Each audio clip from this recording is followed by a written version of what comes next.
going. First one's going to be about defenders. Really happy with that. Main reason for that is that I was a defender back in the day. Okay, so defenders, first up.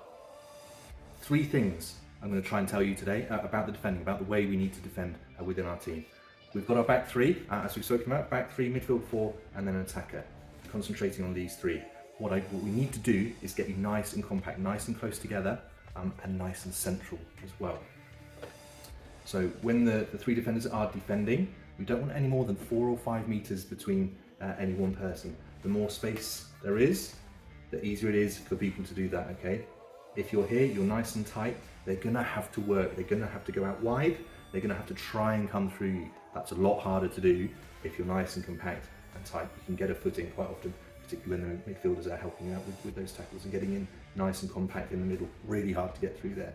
So we really want to be nice, tight and compact wherever that ball is. They might be attacking from over here, so our 3 might be central, maybe in a little bit of a diagonal line like that. Same on this side, you might find the 3 a little bit more like that. Still nice and compact, not much space between you. Okay, so these 3 defenders stay nice and compact. So that's number 1.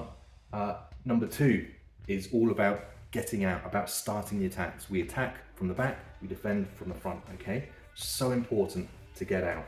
So let's pretend we've won the ball in this half. One of our centre halves booted the ball up here, so the ball is up here now. Maybe our striker has managed to get it up there. They're going to be crowded out by several players. Maybe one of our midfielders has got up, maybe these midfielders have got up a little bit as well. That's the situation, okay? These 3 defenders haven't got up the pitch.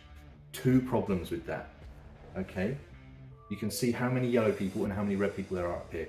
If the defenders aren't getting up here, that means we've got 5 of our players against 9 of them potentially. They might be coming around. We're never going to get through that. We need more numbers up here to help with the attack.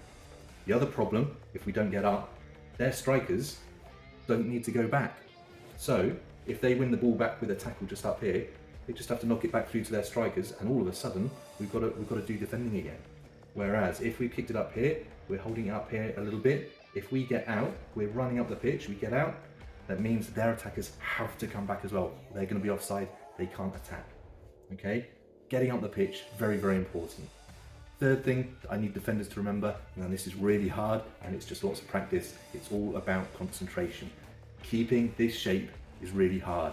Remembering to run up the pitch every time you're attacking, fall back into your shape whenever you're defending, really hard to do. Particularly for the keeper and the defenders, concentration is absolutely essential. The attacker midfielders can get away with it sometimes, losing a bit of a thread of thought and losing that concentration. If you make a mistake because you've lost concentration as a defender or keeper, it's often going to mean a goal. That's it for defenders. Cheers.